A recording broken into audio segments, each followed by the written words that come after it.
Hey everybody, welcome to the Purtee show. This week, Dave Arcari is going to be joining us. He's an amazing Scottish alt blues musician who I met about a year ago or so through JJ McCullough, a dear friend of mine who has a pub here in Racine, which has been home to many different touring acts, both nationally and internationally. So McCullough's Pub is a place to check out if you are in the area. Dave is some kind of amazing. I'll just say that. And we have all sorts of great stuff in store for you here. But before we get to that, head to ronhasawebsite.com for merch, t-shirts for the show. You can support the show via PayPal. You can join up via the Patreon. We have a lot of old episodes, a lot of old content, a lot of cool content that you can check out there. So don't forget to head over to ronhasawebsite.com for all of that. We're going to get with Dave in just a second, right after this. Are you a horror fan? Do you like wearing your fandom on your shirt and showing the entire world? Then head over to frightrags.com and get all sorts of cool memorabilia and t-shirts to show the world that you are a true horror fan, from enamel pins to collectible cards, socks, and t-shirts with your favorite horror icons on them. Head over to frightrags.com and when checking out, use promo code Purtee10, that's P as in Peter, URTEE10, and save 10% on your order today. Hey everybody, welcome back to the show. This week we have an amazing guest. I met him, I think it's like a year ago now, at the world-famous McCullough's Pub. If you watch this show, you know I love that place with all of my heart. And I was enthralled by his performance. He was on the show previously for a little bit of time, but people were in the parking lot being ridiculous. So without any further ado, ladies and gentlemen, Dave Arcari. Dave, I want to thank you so much for being on the program. It's a real pleasure and an honor to have you back. Hi, Ron. Thanks. Yes, good to be with you, man. Albeit virtually. Yeah, well, I mean, that's the way it is all the time now. If I want to talk to JJ, it's got to be over FaceTime, you know, or things like it's getting ridiculous. How are things in Scotland right now? Well, we've been in lockdown for about 4 or 5 weeks. It's kind of crazy. I mean, we're very lucky that we live up on the east side of Loch Lomond, so we're surrounded by beautiful countryside. And it really is a fantastic place. If there's going to be somewhere to be locked down, I'd want to be here. Right. We had a bit of a problem with people kind of coming out the cities and trying to self-isolate and in crowds of about 500.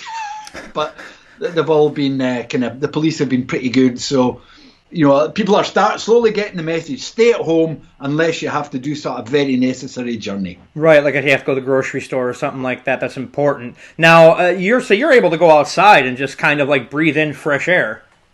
Yeah, and we've got a garden here. I've got a studio which is about 50 meters that way, and we've got an office out in the garden which is about 20 meters that way. But the way it's being dealt with in Scotland and I guess throughout the whole of the UK is that you're allowed out for an hour of exercise a day. You're not meant to drive anywhere, but that got relaxed last weekend. They decided that if you were going to walk a dog, you could take a short drive to take your dog for a long walk. It's almost like a long walk off a short pier, but yeah, I actually heard about that hour thing. I have a friend that lives in Newcastle, and he was telling me about it. And I was like, it's ridiculous. This is crazy. I mean, there's lockdown, and then there's. I mean, if you stay away from people, you should be fine. You know what I mean? But what do you do? You're not. I mean, if you go to a store or anything here, there's most of the shops are closed. Mm-hmm. But the big places like Costco or the supermarket, you have to queue to get in, and then there's like 2 or 3 meters between everybody, and you're let in almost one at a time. That's nuts. I know there's a Pick and Save here, Kroger's, whatever they want to call themselves, and they have a sign that says 240 people is the max we're going to let in, and there's somebody standing there, and it looks like they're counting, but they're not counting. They're on their phone. So yeah, we're all going to die from this. But let me ask you this now. You got a new single out. We're going to hear it in a little bit, but how has everything that's going on changed your songwriting technique, if at all? So far, I in an ideal world, I would like to say it's improved things, because in theory, I should have time to spend in the studio, But although I'm not on the road with tours and gigs, we are so busy trying to reschedule. For instance, a gig in Newcastle was scheduled for the end of June. It's now been moved. I mean, it might still go ahead, but we've got an alternative date now in September, I think, just in case. There was a Finland and Estonia tour at the end of May. That's been having to be rescheduled for November. There were 2 US tours. I just started to book Midwest for mid to late August, and our idea this time was to do just a bunch of shows in the Midwest on one trip, and then come home and then go back, do the East Coast and Southern States shows in October. But I don't know whether I'd only booked 5 or 6 shows when this all really kicked off. I thought, well, there's no point in trying to contact more venues because nobody knows what the hell's going on. Right. And I'm not sure, there's no point putting a whole load of effort into booking gigs that are not going to happen. Right.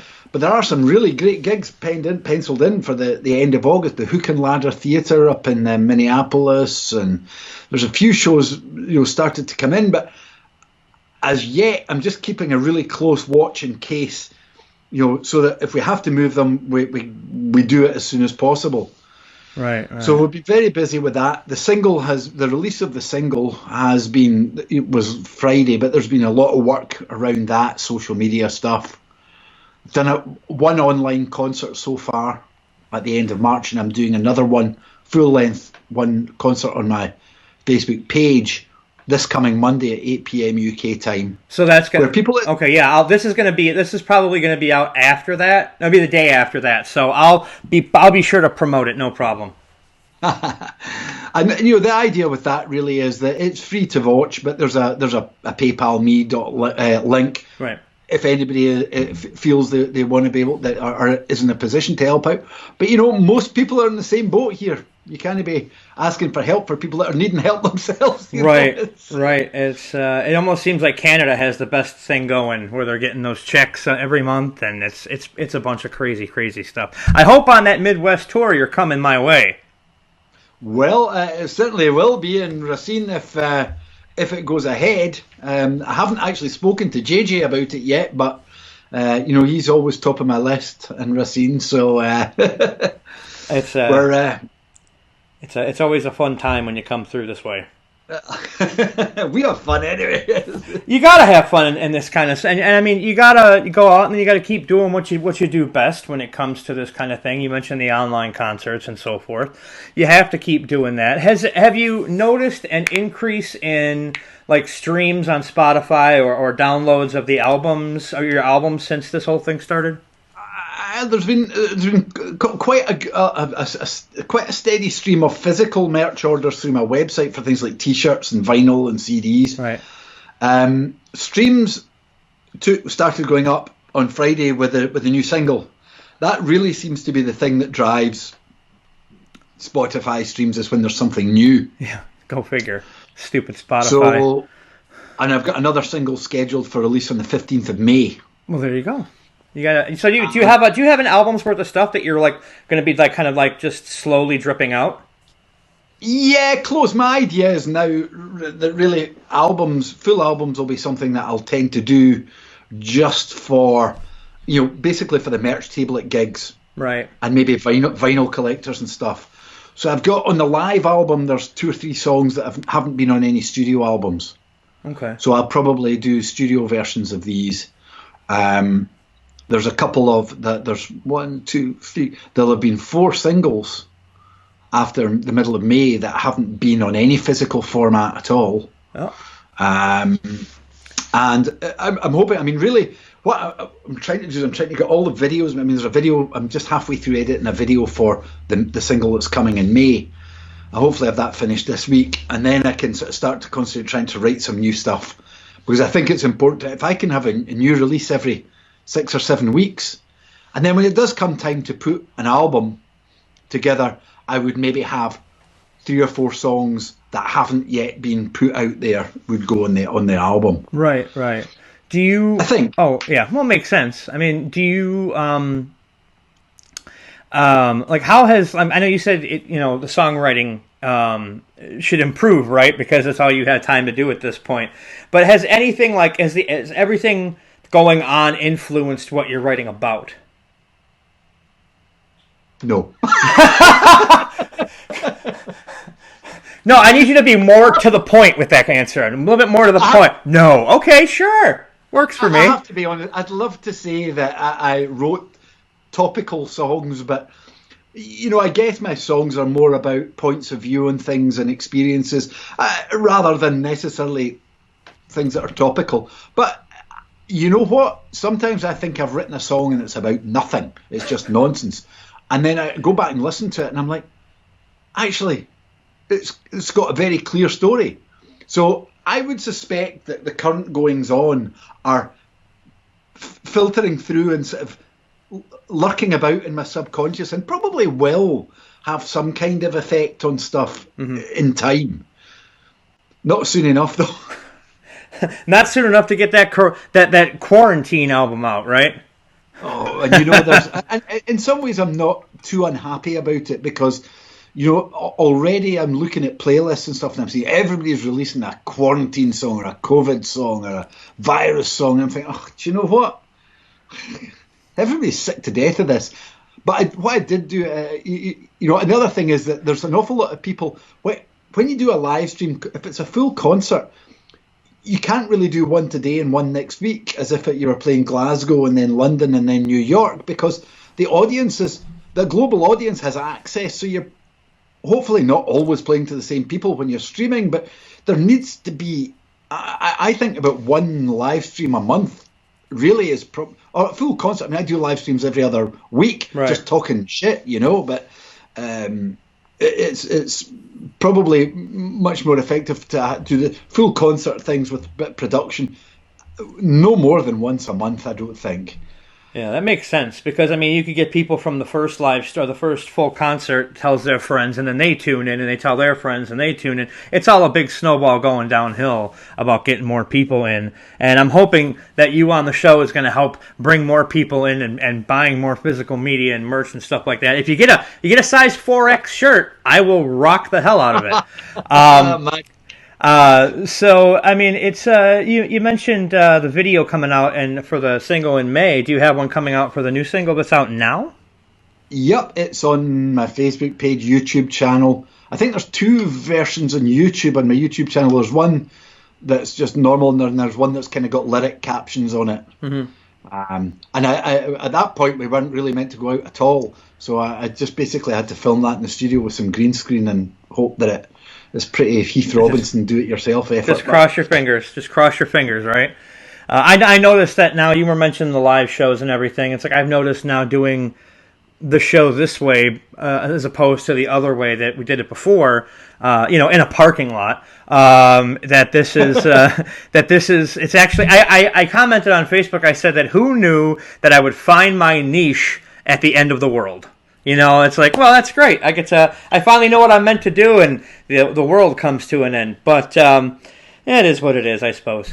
Well, I've kind of been busy. One of the other interesting things I've been busy with the last week, both musically and filming some video and photos for in the NHS staff at a hospital in Bournemouth, which is way down the south of England, are releasing a single any day now that's a kind of charity fundraiser for the National Health Service.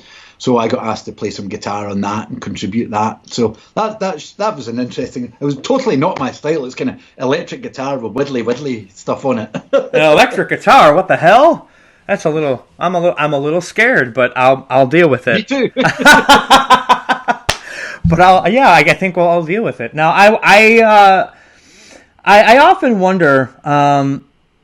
We talked about this on the last time you were on about like your growing up when it came to like exposure to music. But I played the Memorial Hall album for my brother, and he wanted to know. He said, "When did Joe Strummer become Scottish?"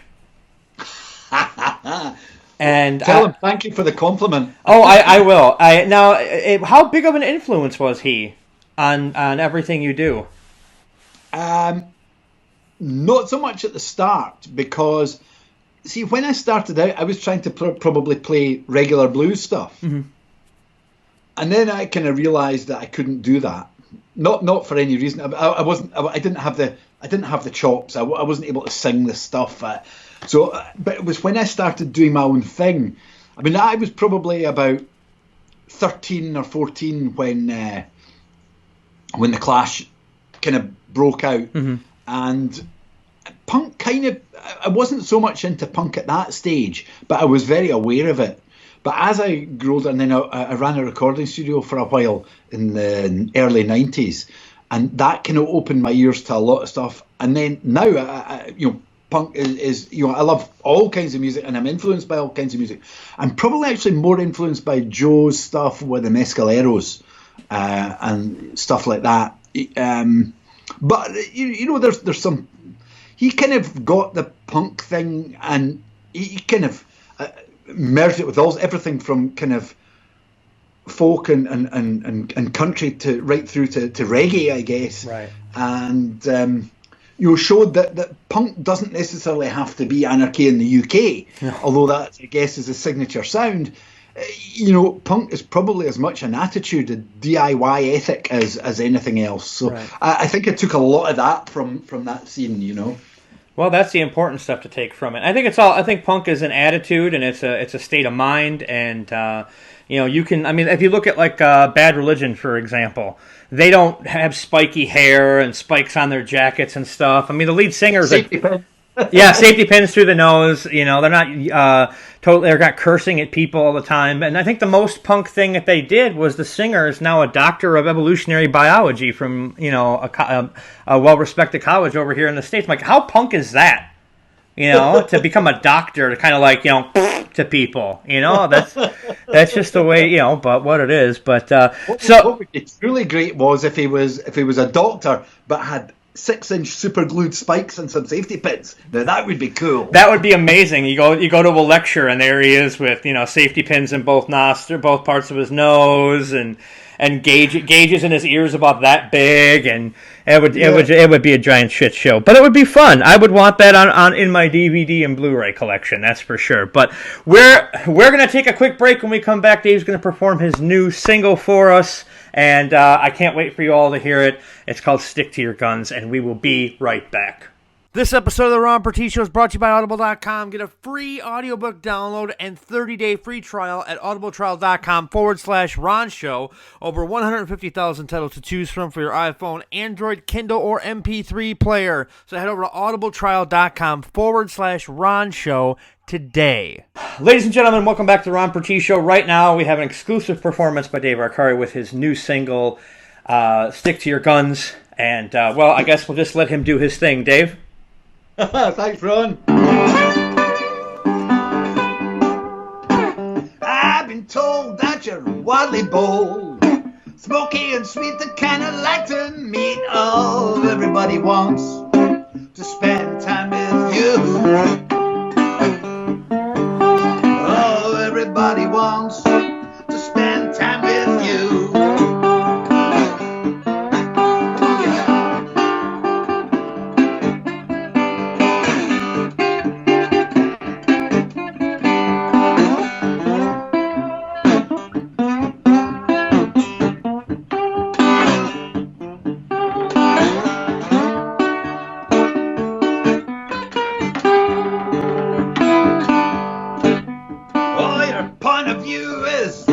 Something new.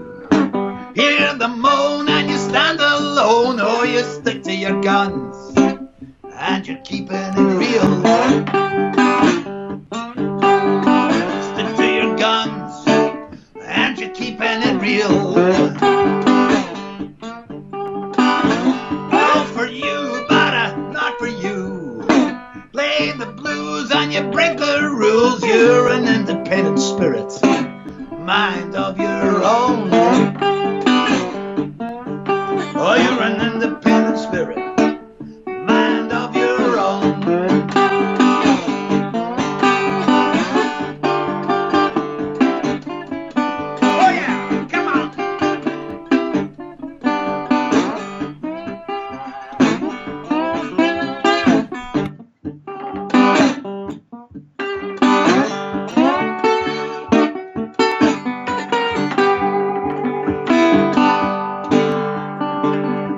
you play, oh, you play your way. Take your turn and it's on your terms. Oh, I like your style, the way you make me feel. Oh, I like your style, the way you make me feel.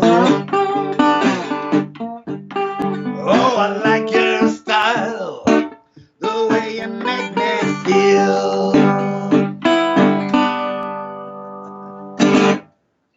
Stick to your guns. Thank you so much. Thank everybody for watching. That was Stick to Your Guns by Dave Arcari. Head over to ronasawebsite.com for another exclusive performance that's not going to be in this episode because we get special stuff at this program. Thank you so much, Dave. It's been a real pleasure. For more information, head to davearcari.com. Don't forget to head over to ronasawebsite.com, and we will see you all next week with William Kopecki, and it's going to be a great show. So once again, thanks, Dave, and we'll see you all next week.